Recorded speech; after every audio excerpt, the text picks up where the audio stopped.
Welcome to SEL and EDU, the podcast where we explore how educators bring social emotional learning to life by sharing stories, strategies, and sparks of inspiration. I'm your host, Dr. Krista Lay, owner of Resonance Education. Thank you for joining us on this SEL journey. Dr. Steve Underwood is the founder of Veritas Educational Consulting, where he partners with leaders, educators, and organizations to create customized, evidence-based solutions that drive lasting improvement in teaching, learning, and leadership. He specializes in leadership coaching, whole system improvement, and the science of reading. His career began as a teacher and literacy coach, later leading statewide school improvement efforts in Idaho. Steve has held senior leadership roles at NWEA and Education Northwest, guiding large-scale professional learning and consulting initiatives for districts and state education agencies. He holds a Doctor of Education with an emphasis in school and system improvement. Welcome, Steve, to SEL and EDU. I'm so excited to dig in today to some of our topics. Very good to talk with you, Krista. So we were connected through a mutual friend, Lindsay Prendergast, who has been on a couple months ago. And One of the things, there were many things that intrigued me about the work that you do around leadership and systems change. And one of the things that really caught my attention as a secondary person is your work in the science of reading. Here's the reason why. I loved reading. I would stay up under my covers every night as long as I could with a flashlight, or, I just can't finish this book. So I'd be up till 3 or 4. My boys, my oldest loved reading. My second, not as much, but he found a couple really amazing books in like 4th grade. My bonus son was a very reluctant reader. And it has me thinking about how important reading is to access knowledge, but then also how it impacts our sense of identity as young learners and people. I'd love for you to share what led you to the work around the science of reading. Oh, that is a good question and a big question. So you mentioned the idea of identity and people who love reading and so forth. And I am one of those conundrums who I don't love to read. I'm a literacy expert that doesn't like to read. And I don't know, I've joked about that a lot over the years, but it's really true. One of the things that I've come to notice over the years is that a lot of teachers, most teachers,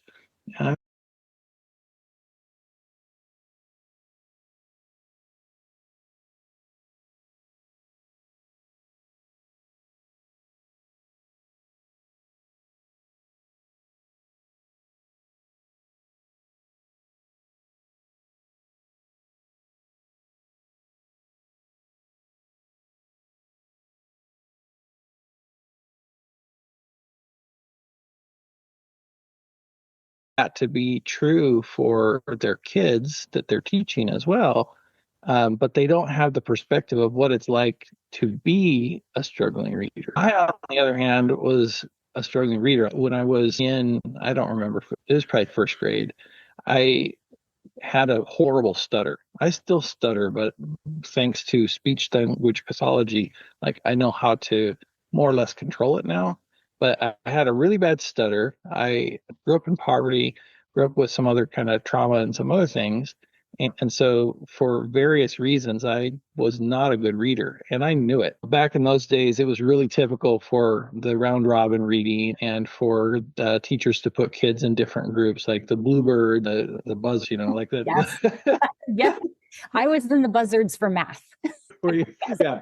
And like, I knew it. I knew that I was in the buzzards group for reading, and it would just terrify me every time it would be my turn to read out loud publicly because it just didn't feel good. Anyhow, all that to say is, like, as I was learning to read, my teachers didn't make English make sense to me. In fact, I have teachers that taught me things like they would explicitly say, English doesn't make sense. You just have to memorize it. Or looking back, I learned things that were just plain wrong. The whole I before E except after C, or when it sounds like A is a neighborhood way, that's not an English rule. And there's a bunch of other things like that. Not only did I struggle, but the code didn't make sense. and it was painful. It wasn't until I was in college and I was studying Koine Greek, of all things, so first century Greek, that I had this professor that he had self-taught himself, like I think it was 10 or 11 different languages, and he could make connections between all of them. He was talking about how this English word was related to this Greek word, related to this Russian word, related to this Sanskrit word, etc. I'm like, oh, that makes a lot of difference. That makes a lot more sense. So fast forward when I became a teacher, I the National Reading Panel report in 2000 had just come out, and I was reading that as part of my master's program, and it's like, oh, all this makes sense. Like you can actually learn to read effectively and make English make sense. And so by the time I became a teacher, it was just like I kind of had this of, I don't care if kids learn to love to read, because I don't love to read, but I do care that they learn to read. And so more than anything, I want to make sure that whatever I do is evidence-based and helps the kids who struggle like me so that they have that access to read. So anyways, I kind of took off from there and, became a coach and consultant and so forth over the years. But that's kind of where it began. Long story. Oh, that was fascinating. And it reminded me of, while I loved reading and felt confident there, I always had anxiety when we did the round robins. So I'd be counting ahead to what paragraph I was going to have to read. Or when people did popcorn, I'm like, oh, good Lord, can we and I couldn't listen to and comprehend what was being shared because I was so stressed out that I was going to be called on and make a fool out of myself. Exactly. Yeah, and when that happens, when a kid is so focused on like making a fool of themselves, right? They can't learn. So using evidence-based literacy teaching strategies, those are actually designed in ways to take the cognitive load off of all the processes, et cetera, so that kids can actually focus on the stuff they're supposed to learn. So can you give me an example of that? Because I understood what you said in terms of like cognitive load and those words, but then when you put it all together, I'm like, what does that look like in practice? Yeah, so I'll start with an overarching frame and then give some examples. So basically, the way I would describe the job of an early reading teacher, especially, and I think this actually applies to secondary disciplinary literacy as well, just in different ways. But the job is to teach students how to think like a good reader, as opposed to a lot of teachers approach their weekly lesson because they've got a curricular program that they're supposed to teach, right? They approach that as, oh, this week has this story or this expository text. I need to make sure that the kid learns everything about this particular text, blah, blah, blah. So I'm going to ask them questions. I'm going to make sure they read the text 3 times, et cetera, et cetera. And especially in K3, it's less about teaching the kid the content of the specific thing, and it's more about teaching kids how to think like a reader and building the kind of skills that it takes to approach text. And so anyways, what that looks like, you've got the simple view of reading that kind of guides all the people in the literacy space, where the idea is written language is the printed side of the equation. You've got language comprehension, which is all of our ability to engage with thinking, reasoning, speaking, all the oral side of the language.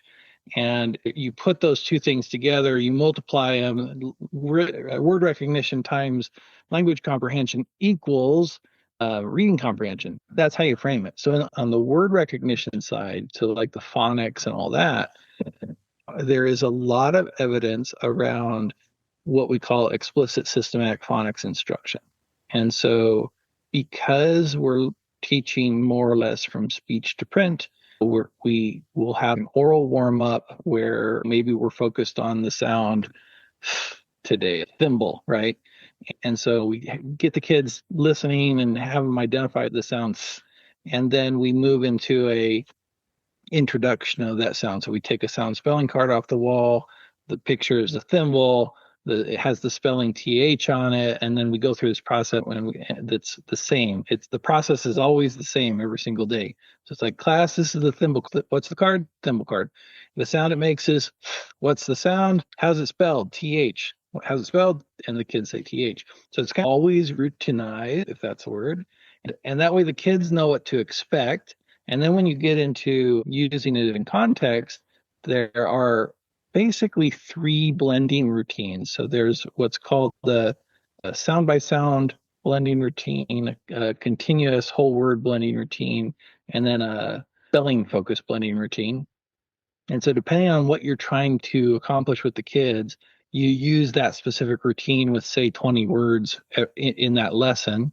And the routine is always exactly the same. And you use finger cues to point out exactly what the kids need to be doing. You get into a problem if today your routine looks one way, tomorrow your routine looks different, the next day it looks a third way, et cetera, et cetera. Because for kids who struggle, if they're trying to spend their mental effort trying to figure out what your directions are and following you, then that's where your cognitive load goes. Your cognitive load goes to directions, not content of learning. Whereas if you use these scientifically based reading research practices, you're doing the same thing over. So process stays the same. Kids can focus on what they need to learn. Thank you for that. And there's a couple pieces that I'm pulling out and starting to have some aha connections to. We often in SEL talk about routinization and having those routines because that helps students feel emotionally and physically safe. They're not wondering what's going to happen next, because there's so many other aspects of their lives where maybe things aren't in a routine they can count on. And I also like that you talked about cues that help support that. So it's more than one approach to that particular routine. I was just talking with a school on Monday about emotional safety and psychological safety and how sometimes they're used interchangeably, but really emotional safety is feeling like you're seen and you're heard and you're valued. And when that happens, you can engage in psychological safety, which is a willingness to make a mistake. Yeah. And know that you're not going to be made fun of or put down and that it's a learning opportunity. So what you said involved a lot of class vocalization.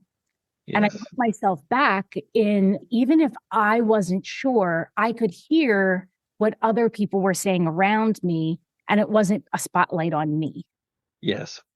So there's a couple of things that you just said that are direct connections. So one is that everybody's responding. So part of that is the safety side of it. Like if you don't know, at least you're hearing it. And so it's being reinforced. But also there's part of it that back to the round robin or popcorn examples. If you use a popcorn or round robin example, then each individual child is getting maybe 30 seconds of response time. If you use a process where you've got choral responses, then every single child is responding multiple times in every single lesson. And so it's that response part of it that reinforces the learning too. So there's that part, that kind of helps. So you're talking about routinization and cues. And so just by example, I have a couple old YouTube videos that I did to teach people how to do these blending routines.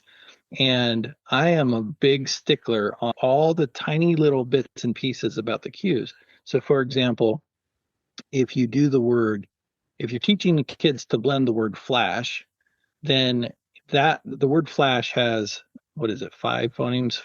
No, 4 phonemes. It's got 4 phonemes, but 5 letters. And so when you are pointing to the cues, you would point to the F, point to the L, point to the A, then use 2 fingers to point to the SH, because that is one grapheme and you want the kid to visualize that it's one thing.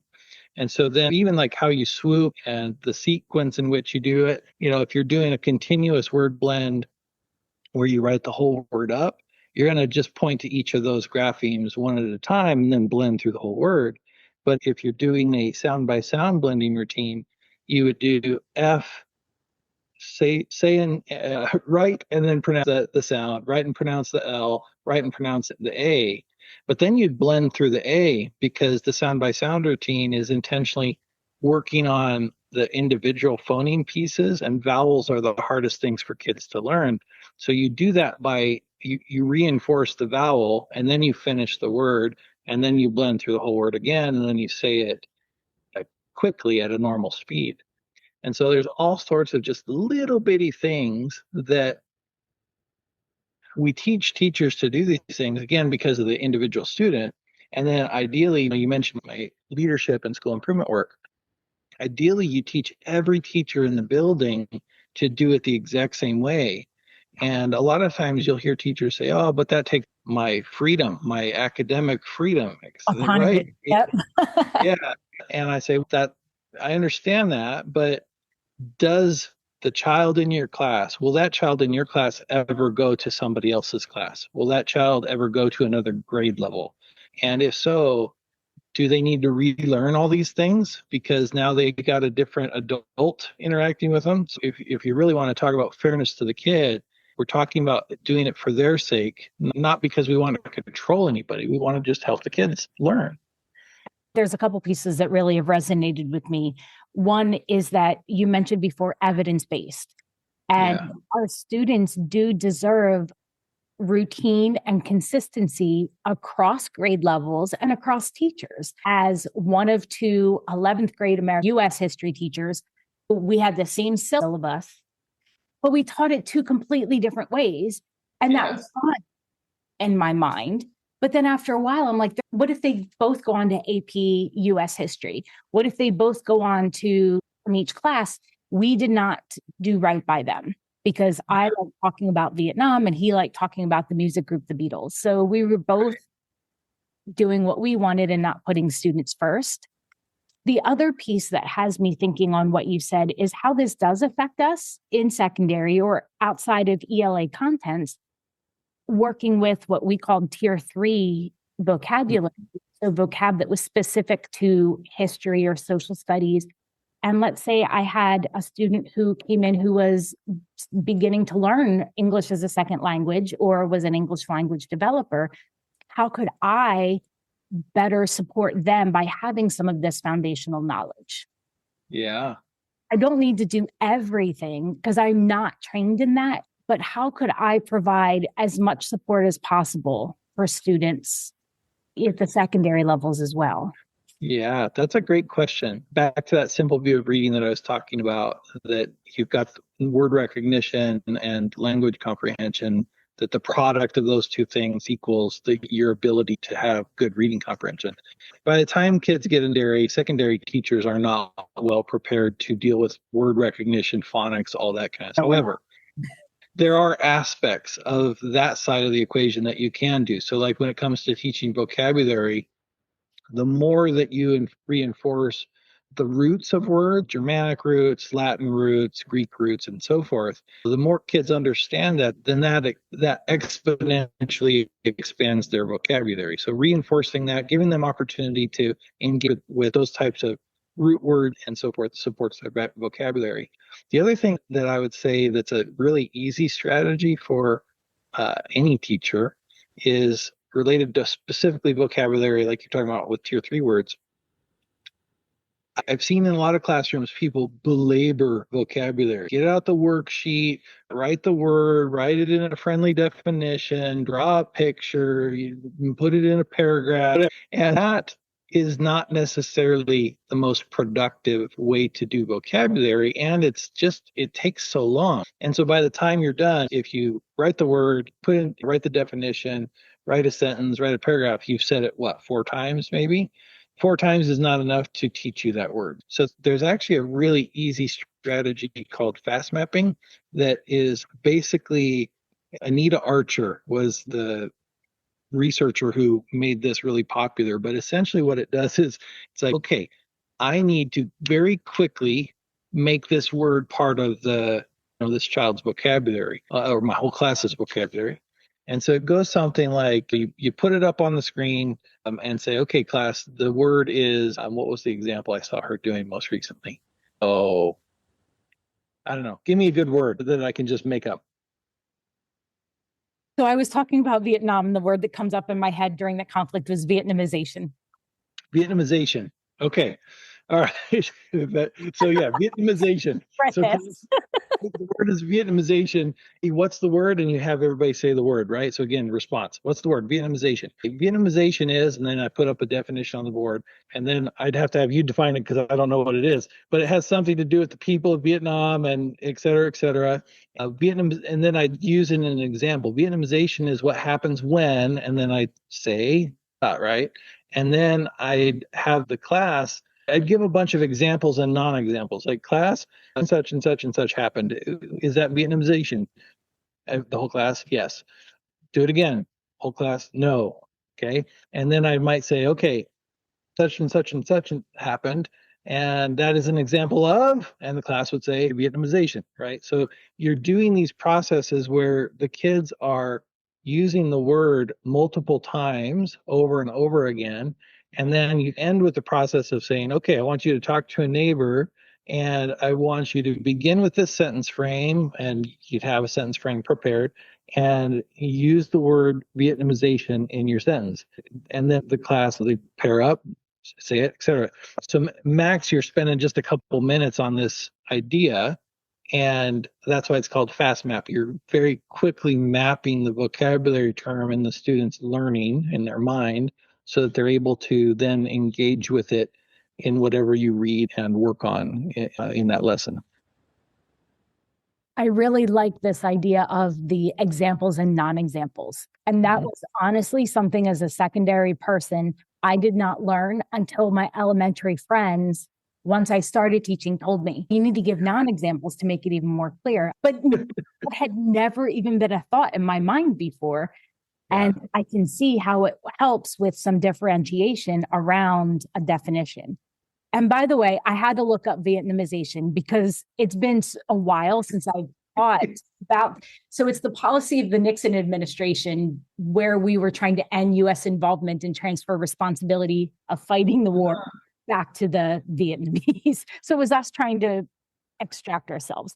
But I knew it was going to be on my mind. And so I can see that then giving examples of, is this an example of Vietnamization or not? And then give you a chance to make sense of it. Yeah. I also think I taught 10th grade world history, and we read Animal Farm when we were talking about the revolution. And I fully know as you were talking, I'm like, oh, I want to go back and apologize. But I used to have the students read out loud, and they only had to do a sentence, but could go up to a paragraph. But they would call on each other, and I wish I could take that back.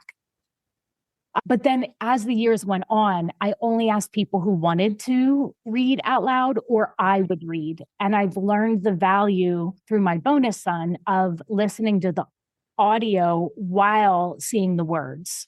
Yes. And he loved the audio because he could slow it down or speed it up as he needed it to follow and comprehend.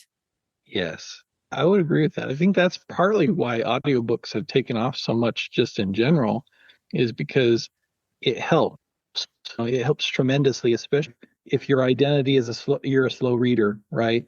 Then it helps to have that backup. And I don't know, a lot of people feel shame around those types of things too. And I'd say, no, it's just do whatever you need. Again, the end of the day isn't whether or not you can read the word hyperaldosteronism. You know, it doesn't. What? Yeah. That is a condition I learned about this year related to my health, which was crazy. I had this weird cause for high blood pressure that was caused by a weird growth on an adrenal gland. And it was like, once that was removed, my high blood pressure went away. But nobody knew what hyperaldosteronism was until I was there. And all the medical professionals were like, we have never seen this before. We're so excited. I'm like, yay for you. I'm not excited. Good job. Yeah. Yeah. So anyways, fun word. Very interesting. Anyhow, so yeah, the point is not, especially as adults, the point is not whether or not you can read that word. It's we are all engaging with text for various purposes. And can we get the purpose out of that text? And that thing is another kind of soapbox that I get on, is teaching people how to think like a good reader involves understanding that whole side of things. So if you want to talk about that, we can talk about that too.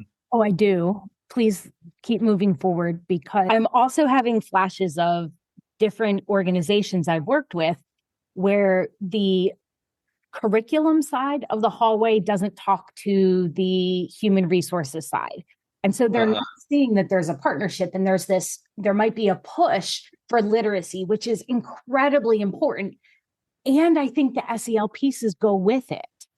Your sense of identity and your strengths and what you bring to the table. So one other quick thing, and I hope this doesn't derail you, but I think about my husband who often asks me, what does this word mean? What does that word mean? And I'm like, oh my gosh, I got slammed with vocabulary in high school ad nauseum. And I know I just had to memorize, right?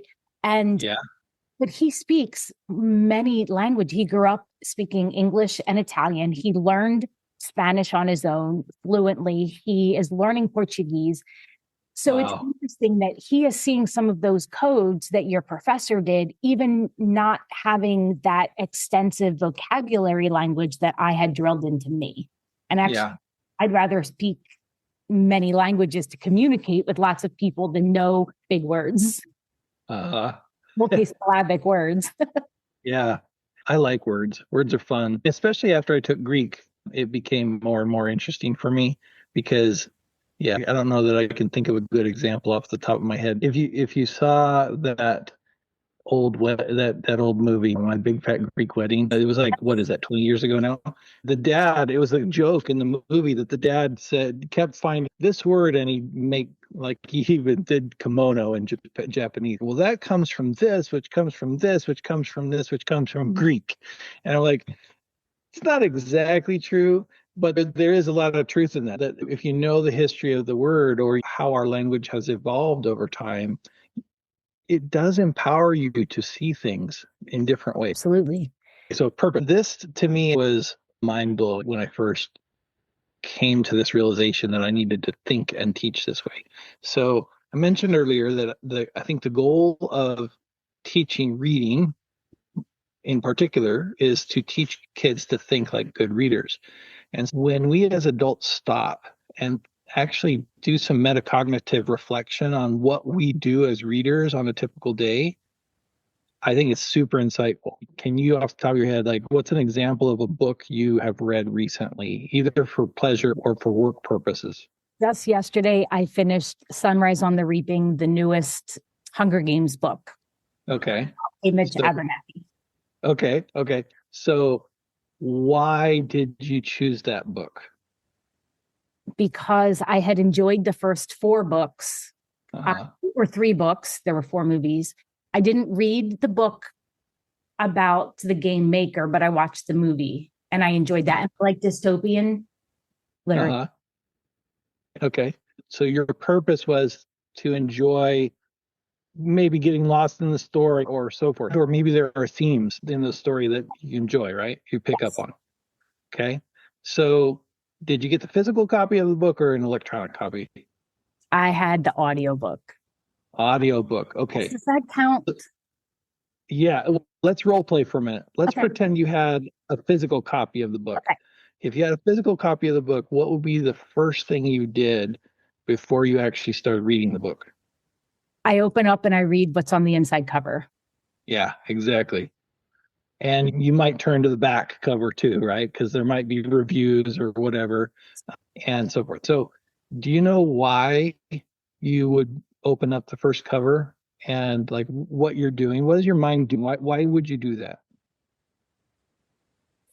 I think for me, it's to get the arc of the story or part of it, to figure out what the overall. Exactly. Oh, I was right? Yes, exactly. Because what you're doing is you're making some predictions about the story, right? Because you read the previous books or had them on audio, you saw the movies, etc. But you're wanting to get something out of this book. That's why you picked it, right?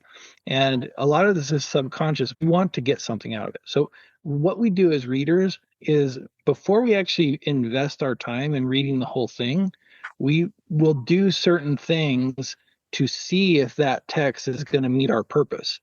And if it doesn't, we chuck it, right? We don't bother. Anyways, Let's bounce to a professional example. Do you have a professional book or not even a book? It could be an article or web something, whatever, something Yeah. you've read. The one that is still resonating with me is Unreasonable Hospitality. I read it last fall, and it's about a restaurant, a gentleman, Will Guidara, who built this amazing restaurant that provided wonderful experiences for people. And was it an expository style text or a narrative style text? What's the difference? So expository is like facts or just written like to explain the thing. Narrative is more like your Hunger Games story. It's telling the story, but it's not necessarily written like a textbook. Great. Oh, see, I feel silly. I should know these. I want to say it's probably more of an expository, but it did have some stories to back up what it was. Okay, so let's say it's expository. And how did you first pick up that book? Like what brought you to it? Two of my friends recommended it, and I value their opinion. Okay. And then did you have the print version or the audio version or e-version? I actually had both the print and the audio because I needed to go back and mark it up. Okay. So then with the print version, what did you do before you actually started reading the whole thing? This is going to sound silly, but I do take off the cover if it's a hardback book because I don't want to get it ruined. Okay. And like the feel of it and the feel of what the pages feel like. Okay. Did you flip through the book at all? Yes.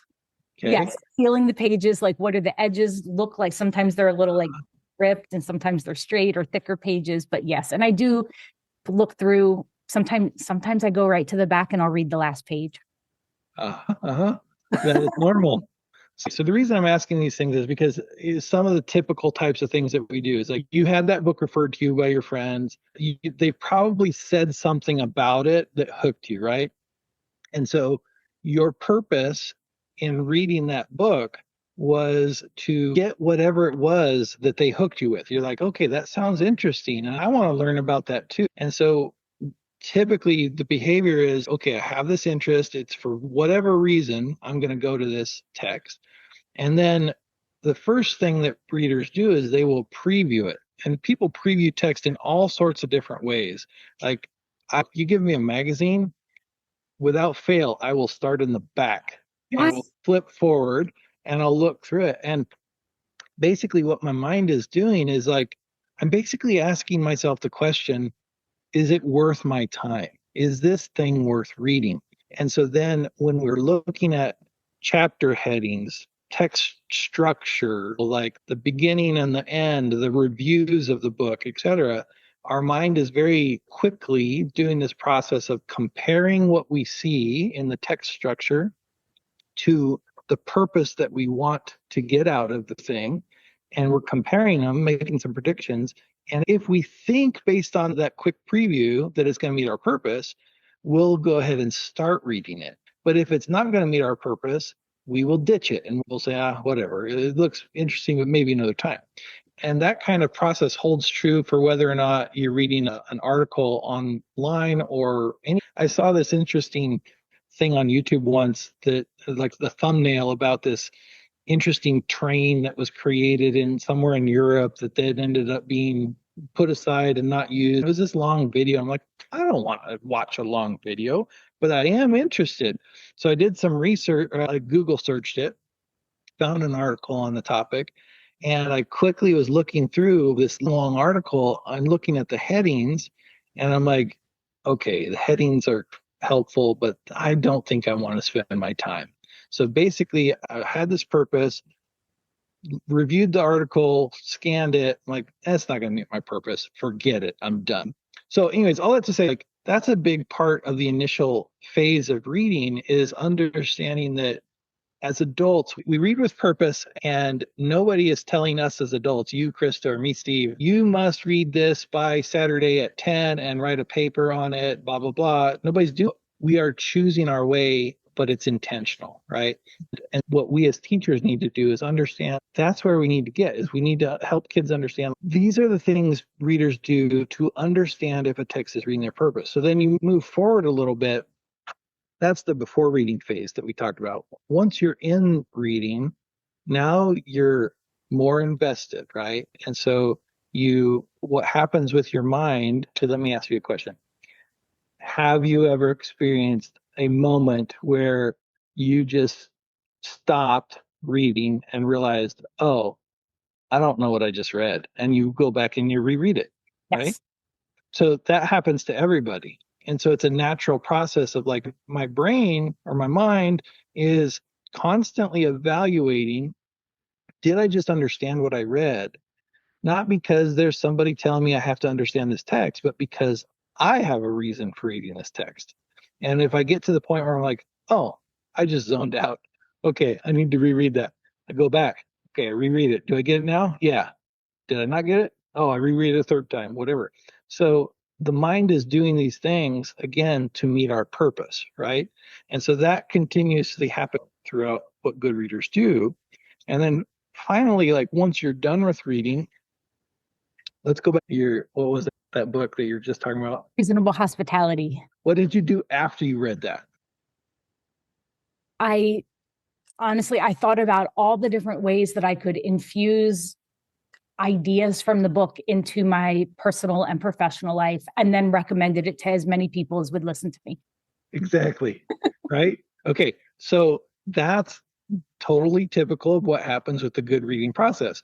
You think about application, and application can be mental, emotional, business, whatever. And then we're social learners, so we typically convey it to other people, right? So we talk about it with our friends and our colleagues. At a high level, that's what good readers do. And so when teachers teach, if they can convey that, then it makes the world a difference. So, like in an elementary textbook, for example, it's usually broken up into before reading, during reading, after reading. And a lot of teachers think that the point of that, like, oh, well, this is just what I need to do to prepare the kids. This is what I need to do to make sure they understand it during, and this is what I need to do afterwards to make sure they really got it. And it's like, no, you're what you're intended to do is model the cognitive processes that kids need to learn how to do on their own in the long run. And then same perspective from disciplinary literacy. If I am a physicist, for example, physicists still have to engage with text, but I might engage with text in a different way, but I'm still doing the same process. I'm still setting purpose. I'm still reading a research paper to understand how it relates to the thing I'm studying. And then afterwards, I figure out how to apply it, and I might talk with my colleagues about it, et cetera. And so these same processes apply regardless of what level you're at. And I would just love to see teachers take the reins on that and help kids realize, oh, okay, yeah, I'm using this as a practice and my teacher's making me read this one. But in the long run, this is what we do with everything. I'm making connections to specific SEL skills in the process that you just shared, and that it could be under responsible decision making is demonstrating curiosity. So yeah, as you're skimming through, what do you notice? What do you wonder? Yes. Making predictions, maybe even marking up the book with self-discipline and self-motivation. What would you have wanted to have happen? Yeah. What did you notice about other characters' dispositions or the way that they took advantage or didn't take advantage of opportunities that arose? Yeah. And leveraging that piece, no matter what the content is, or even if it's a primary source document, which I'm thinking I used to stay away from as much as I could because I'm like, I'm not an ELA teacher. I don't know how to do this. It's the content. And I had it all wrong. I wish I could go back. Yeah. But thinking about other ways of being able to help students have access to knowledge and the process of gaining knowledge. Yeah. I like what you were saying about being curious, because I think that's a large part of it. Another thing that I really struggled with when I was in school was being forced to do all the assignments, right? Like not having any choice. And when I went to college, it's like, oh, I get to choose my own classes. This is awesome. And they were harder, but I was invested. Anyways, back to the idea of curious. It's like that's really what reading is all about, is you have some sort of curiosity or you want something out of it. And I don't know. I think the cool thing it applies to every field. Like my brother-in-law is a mathematician. And so a long time ago, I used to think, well, how does disciplinary literacy relate to mathematics? And now he's a professor, and it's like he actually writes on things like baseball statistics and genetics and all these different things. And it's like he he has to do a lot of reading to do that, but the way he applies his reading is just the same as what I just did. Like he'll bring it, or like he'll look at a text because he's trying to get something out of it. If it looks like it's going to meet his purpose, you read it. If not, set it aside, go find something else, etc. And so, anyways, it works for all of us. I want to build off of what you said about being forced to read something and not having a choice. And I felt like that too, even though I loved reading. And I feel that I missed out probably on a lot of really good texts in high school. Didn't like being told what to do. And because I was told I had to read something, I'm like, I don't want to. And I had a conversation with a high school teacher in another state who said that they have a student who wants to be an auto mechanic and doesn't see the value of high school. And it's an ELA class and they're reading Romeo and Juliet. Yeah. He's totally disengaged. And I thought, I can see why he would be disengaged, not seeing a connection. And I put into chat, what's the connection? What connections are there between auto mechanics and Romeo and Juliet? And it listed 11 different things. The first two just jumped out at my head were thinking about the two families who were warring and like Lamborghini and Ferrari up against each other and how there's feuds over time. And also about how characters in the story made immediate decisions without collecting all the knowledge and information about the situation. As an auto mechanic, you wouldn't do that. Somebody wouldn't bring in their car to get diagnosed and you'd be like, oh, here's what's wrong with it. You would collect this information, you do tests and study. And so it goes back to also, I think, can we in the later grades think about using the literature? Maybe it's not the topic or the content, but as a vehicle or as a metaphor or simile for something that they are interested in. Yeah. Students' choice in making those connections on their own. Yeah. And their world. Yeah, I think that's important because, if you have a system around you that says the kids must, then at minimum, we should be finding ways to make connections for them. So this has been so neat. And I know I have a lot of friends who are at elementary and they're like, the science of reading. And I see all this stuff online and I'm like, I don't understand. And people have tried to explain it to me. And I'm like, okay, I get it. But the cognitive overload a little bit later, I'm like, because it's not applying to me. Yeah. I'm not seeing that. But this conversation has helped me connect it to identity and our students feeling good about who they are and that they have an ability. And I know in talking with you, you have the growth mindset and that you're just not where you want to be yet. Yes. There are steps that we can take and people are on their own time. And you've given strategies that anybody in any grade and any content can use when they're working with students around reading and making sense of what they're reading and how it applies to them. So thank you for that. My pleasure. Steve, I know that you are doing work around the country on systems leadership and change management and literacy. Anybody who's listening here, how would they get a hold of you to learn more or to find out more about your services?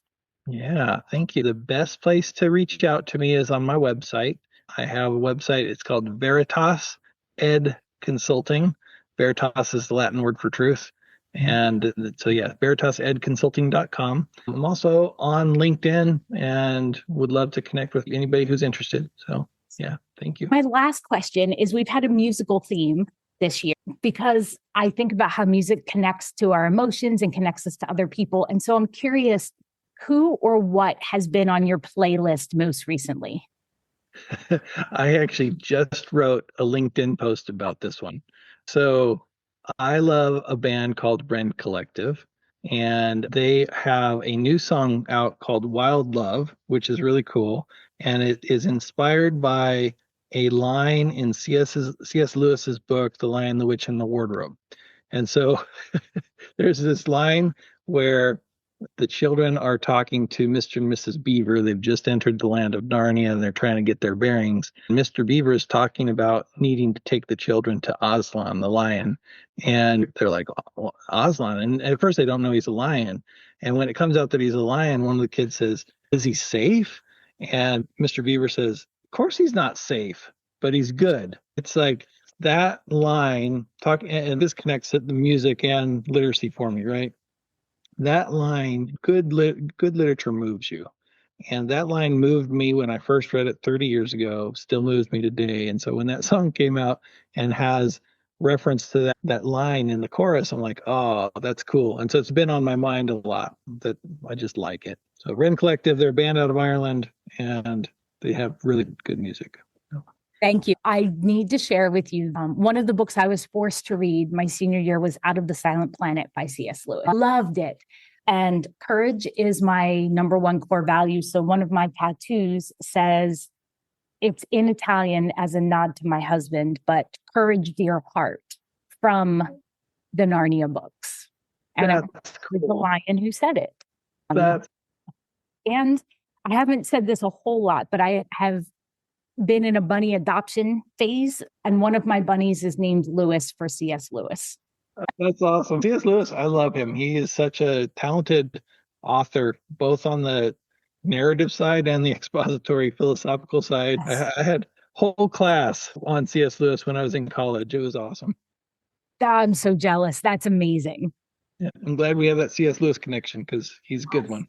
Yes. I look forward to having more conversations with you. And perhaps even next year, you'll want to come back on and share about systems management as we do podcasts into 2026. But thank you for your time and for sharing. And really, this has just been a great collaborative conversation. And so I value you and I appreciate you. Thank you. Appreciate you. Thank you. Thank you again for tuning in to this episode of SEL in EDU. At Residence Education, we equip educators with knowledge, skills, and resources to design learning experiences that foster students' academic, social, and emotional growth. We believe that every small action to foster connections and growth creates ripples shaping the future.